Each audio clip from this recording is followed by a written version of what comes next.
Ayan guys, yung prutas na yan, yun yung sangkes. Buongon ang tawag sa Bisaya. So, yan ang guys, binalatan ko. Ganyan ang talaga magbalat yan. Huwag mong sugatan kasi pag sinugatan mo, mapait yung sa loob yung ano niya, laman. So, yun guys, nabili ko yan sa Walmart. Kasi Medyo matamis sa loob siya guys. Masarap. At hinog na siya.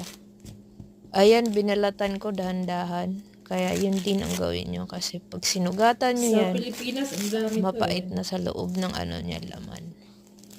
Okay guys, thank you for watching. Bye-bye. Sa amin, ang dami nito guys. How to open the sun case.